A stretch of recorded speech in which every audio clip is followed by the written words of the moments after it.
lead me in the right direction to see if they can provide the ordinance that shows that there's a standard 40-foot setback for every lot, which they haven't been able to do, and they basically just told me I can't do it. It's 40-foot standard no matter where you are. But my frustration is one, that I can't actually talk to a zoning officer. It's always communicated through the assistant. There's no way to communicate with the planning and zoning board. There's no contact information for them. It also appears that their meetings are generally canceled. And I really, I'll accept if that's actually the ordinance, I'll accept it, but I'm having a tough time finding an ordinance that outlines this. And so I'd like clarification on it, and I'd also think that it would be in everybody's best interest if the zoning department could provide clear and concise information to residents on what they can and can't do, instead of just kind of telling them as people come in, you can't do this, you can't do that, because it's the rule, and not be able to actually provide that backup information. Madam President, if I may? Please. Very quickly, I do a lot of zoning and planning board work. Here in West Windsor, if you have a corner lot, and it's like this in every town, the corner lot, unfortunately, you have two front yards. So on each border of the street, it's a front yard. Under the definition section, it'll say what a front yard is. And that's why you have the further setback. And what you can do is if for some reason you need to build something in that setback, which is very common, a lot of people like to put fences in there, or a pool or something like that, or a deck, you apply to the zoning board, and you present what's called, you ask for a hardship variance. And the zoning board, depending on what you want to do, can either grant it or not, or deny it, depending on how it's handled. So, is there a reason why there's such a small window to apply for the variances? Because what I was told today is that I could do it this week, or I had to wait until next month to do it. there are windows not to apply, but windows for you to be heard. So the window is you have to get everything in at a certain time so the professionals can review it, and then the application be processed to get before the zoning board. So is there a 40-foot standard setback on all front yards? My understanding is for residential zone, I don't have the code in front of me here right now, but for residential zone, yes. Yeah, Okay. If you send an email with detailed questions, we'll get answers to you. An Just send email to who? Because that's... Mayor's office. If you go on there, you just send it to Mayor's office, and we'll get you answers to them. Okay. And I see one zoning board member and a planning board chair. Oh, sorry, two zoning board members. John, I didn't mean to offend you. Two zoning board members. They will Great. tell you, all of you need to know about But zoning. again, you have to present positive, negative criteria for a hardship. Here, clearly, it's a corner lot. That's a hardship. Whether or not the application you're putting in is not for like a tower or something like that, it depends whether it'll be approved or not. Sure. But for you, you're going to have to put an application in with the zoning board. Commonly, what you do is you get your survey, kind of see if you get a professional do it, great. If it's too expensive, you can hand draw on what you're going to do, just like you do for a fence application, and put it in. So can the township change the setbacks and not then file new maps with the county? No, I mean, the township setbacks are different than the county setbacks. The county has its own setbacks for its county roads. It's not, there's not a different setback. Okay, well, the reason I ask is because the maps filed by the township show a different setback. Right, for the county roads, they have a certain setback. The township has a certain setback for building obstruction. Okay, Two thanks. different jurisdictions. Okay. But if you're on a county road, you're probably going to have to file a... I don't believe so. I don't believe I am. It's just the map that was filed with the county for the purposes of titles. Okay. But again, I mean, if you can do it, hire, not to call it the Full Employment Act for attorneys, hire an attorney to represent you. If that's too expensive, as the mayor said, send an email in, and they can help you file your application. And the zoning board is actually a friendly place, and hopefully... Well, I have no doubt about that. It's just not easy to find a way to communicate with people. Sure. And so a lot of towns will have contact information for a board member, or board representative, or even just the general You are not board. to be communicating with board members. Okay, They're going to be the judges on your application. You can't be communicating with them or the attorney. You have to file an application with the township then processes it and puts it before the board. two separate jurisdictions. Okay, thank you. Thank you for coming forward with that. That's proof that this forum is an opportunity for everybody to say anything that has to do with the township. And thank you, Mayor and Mike, our township attorney, for answering the technical questions. Okay. Mark Pepper, 43 Providence Court, Princeton Junction. Okay, I'm here to address the school safety issue as well. There's many ways I could come at this, but I'm going to just go with what I have here. Okay, a few months ago, we were in this room debating gun safety, our gun safety legislation.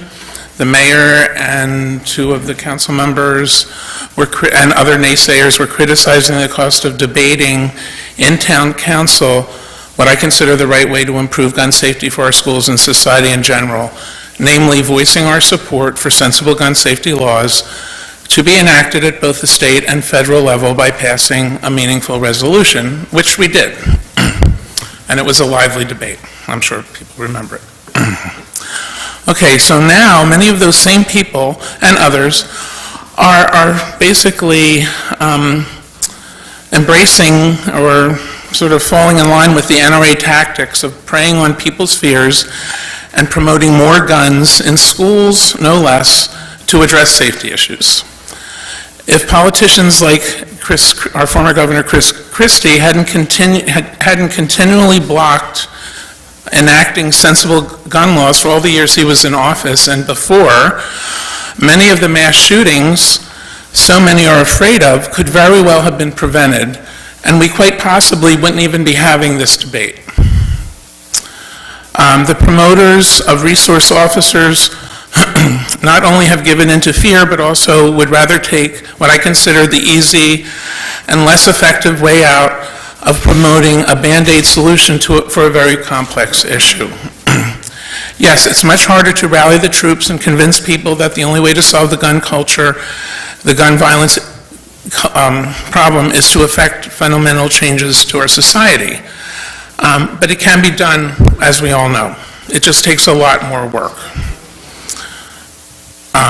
We are the only developed country dealing with this stupidity and gun culture insanity. As has been said ad nauseum by now, enough is enough. Thank you. Thank you. Anyone else signed up for public comment? Anyone else want to make a public comment? Thank you, everybody. Administration comments. Go ahead. Wait. Just a couple of announcements. Public Works is clearing debris from Zone 2 this week. And there are some other advisories I'd like to announce. First Energy, JCP&L Transmission Vegetation Management will be conducting its annual aerial patrols.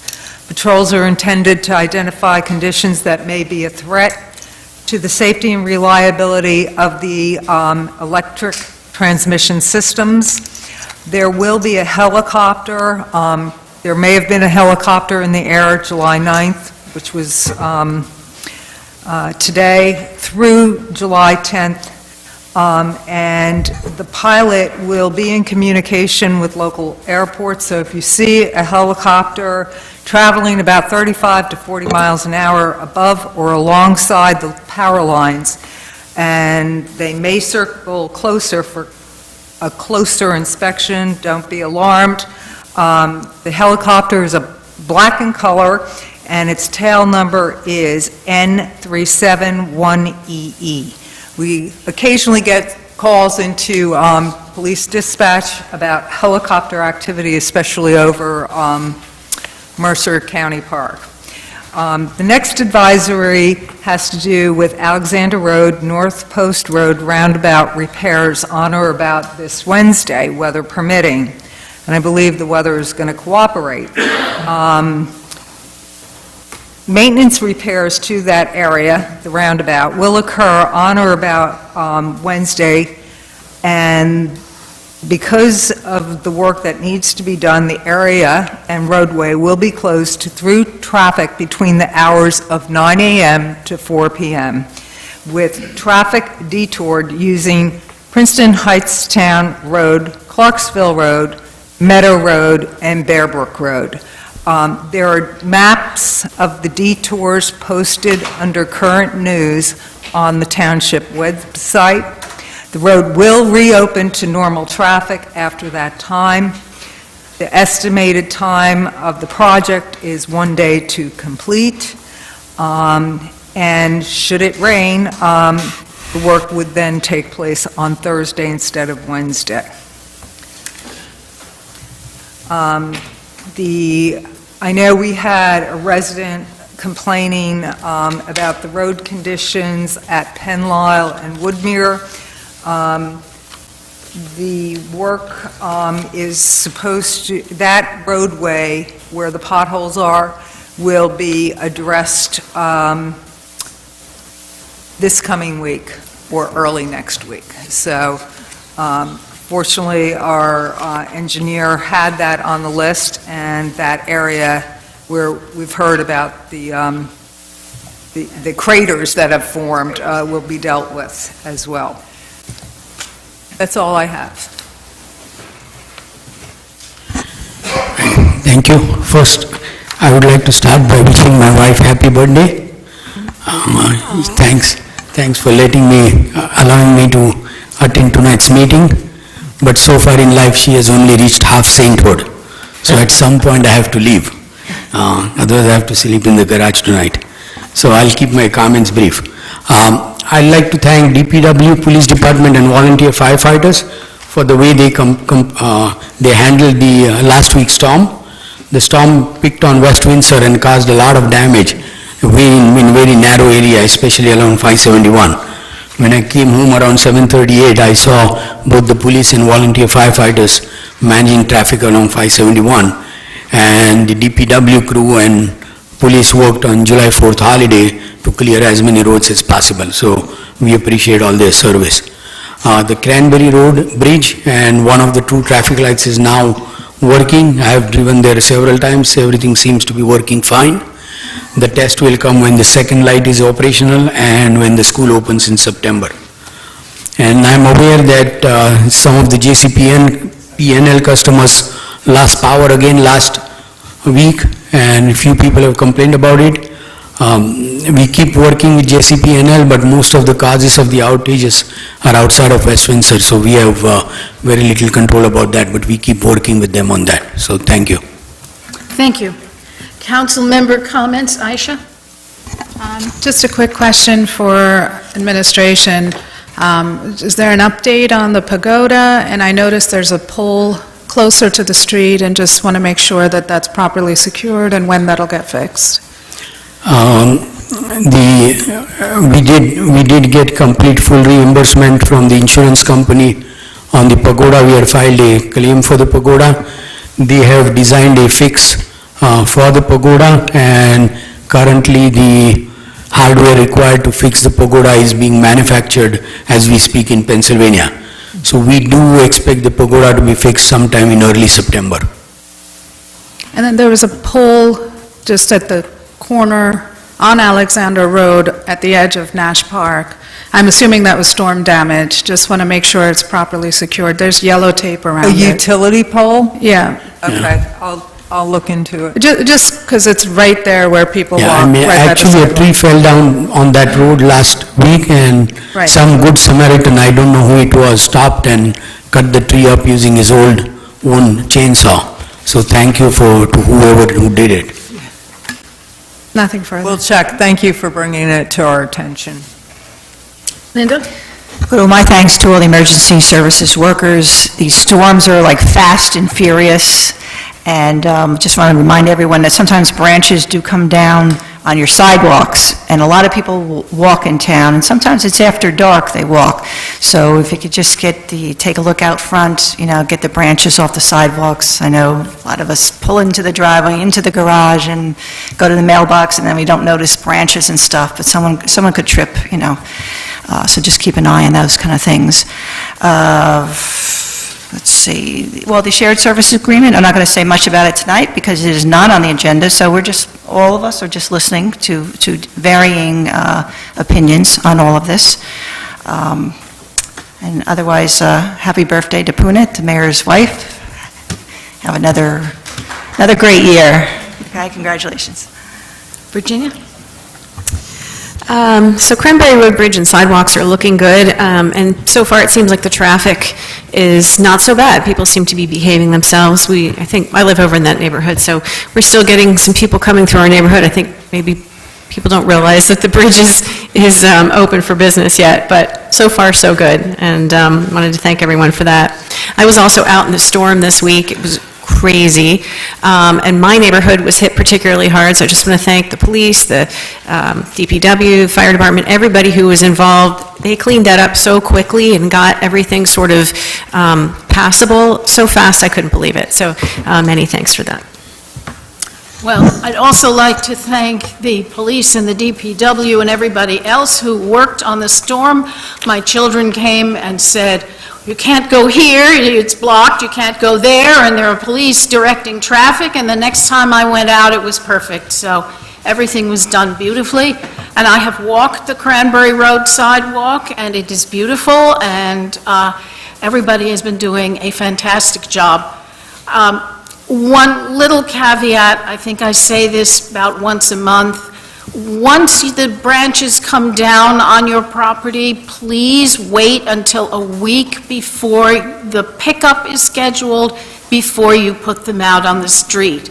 Otherwise, some neighborhoods have piles of brush for a month. This is a safety hazard. Please try to wait until a week before. If you're in Zone 4, Week 3. If you're in Zone 3, Week 2. Zone 2, Week 1.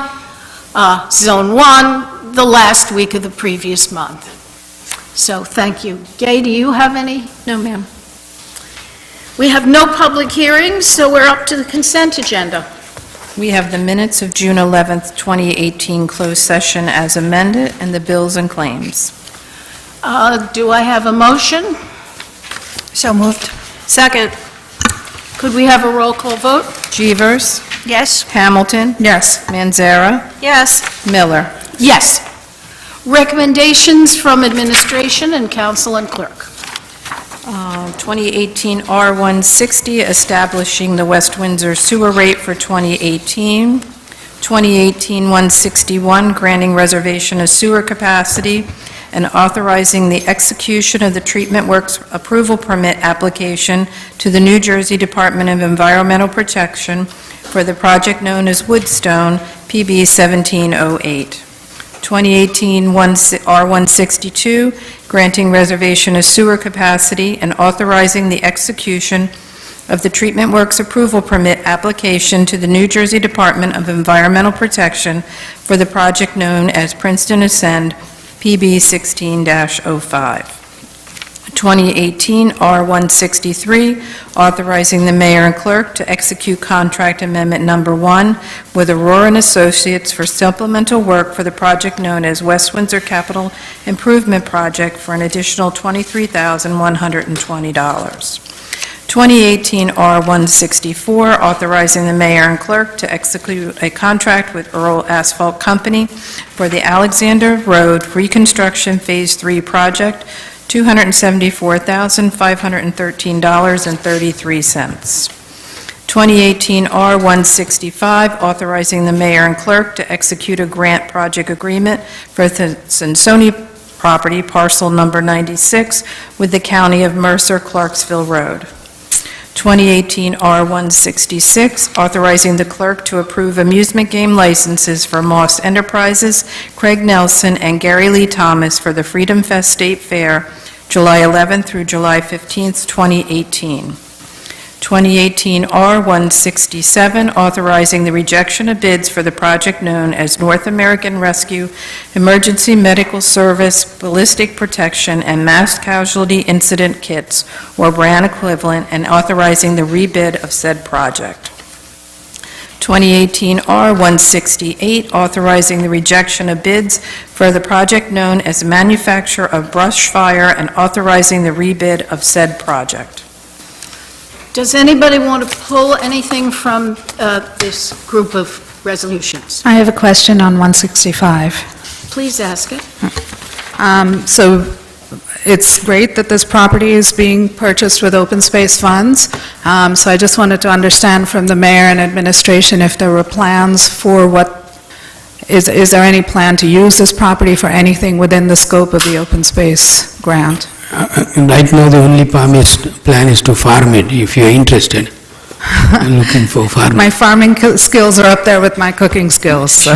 But no, there's no plan other than what we continue to do. Okay, thanks.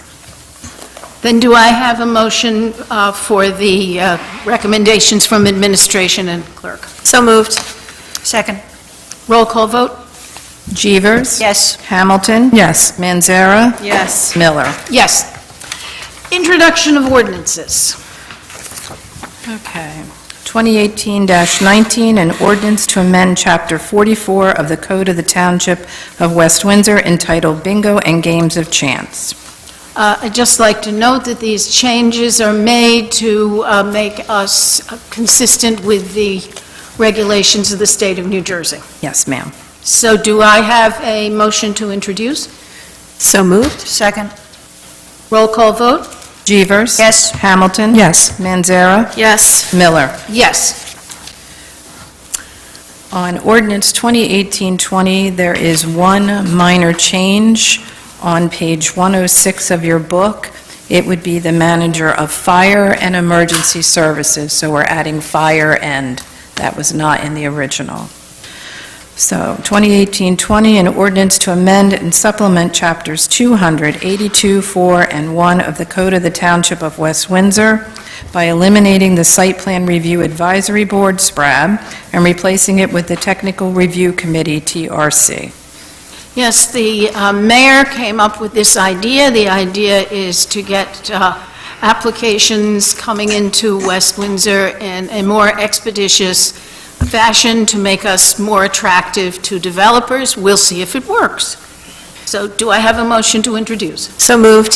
Second. Roll call vote. Jeevers? Yes. Hamilton? Yes. Manzara? Yes. Miller? Yes. The public hearing for both of these ordinances is July 30th, 2018. It's time for additional public comment. Okay. Almost. John Hinsdale, 38 Quaker Road. The process by which council are debating the shared services agreement between the township and the school district has been both opaque and hasty. At the last council meeting on June 25th, 2018, a presentation was given on behalf of the school district with an invitation for questions and answers from the public. Yet not a single question asked by the public was answered, some of them going entirely ignored, as if the questioner simply did not exist. You can watch the video. Why weren't questions from the public answered during the time period allotted for that purpose? A 2014 study at the Business School of the University of British Columbia found that being treated as invisible produces effects as bad or worse than bullying and harassment. The Class 3 agreement cannot be held to have had a proper public hearing, while public questions go overtly ignored. Any vote on the issue would therefore be invalid until council schedules another meeting where people can be heard. Absent that remedy, council should expect the vote to be subject to challenges as to its validity. A school board member wrote on Facebook this morning, quote, "If the BOE, Board of Education, was trying to sneak this past people, we were doing a very poor job of it," unquote. The problem isn't the BOE trying to sneak the program past people. The problem is the district, with the blessing of the BOE, and apparently no objection from this council, summarily dismissing the input of citizens in front of all. It was also highly irregular that at the June 25th meeting, comments were made by the school district during the second public comment period reserved for private citizens, the very last segment of a council meeting where few are expected to remain. These comments tried but failed to answer earlier questions in the public Q&A.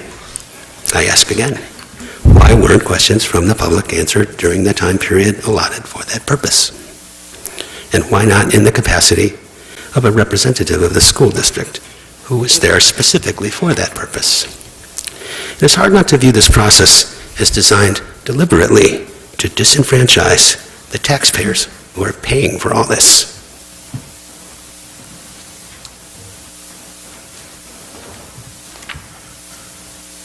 Good evening, Ying Chao Wai Zizhang, 水分的 Lane. I actually just have a quick question about the ordinance 2018-20. I understand the motivation is to expedite the process because the SPRAB is a volunteer-based organization as opposed to TRC, which is more professional, organized, consists of professionals. My simple question is there a cost association with it? Can you repeat the question? The question is, with the ordinance, is there a cost associated to that change? No, the cost of the review is paid by the applicant, just like in the current page. Right, there are escrow fees paid by the applicant, and those escrow fees are used by the professionals to bill against. Thank you. Anyone else? Seeing none, council reports. Virginia? Okay, so at the last zoning board meeting, the zoning board approved an application to add a two-car garage to a residence property. And they also voted to extend an application for another applicant that had been approved prior.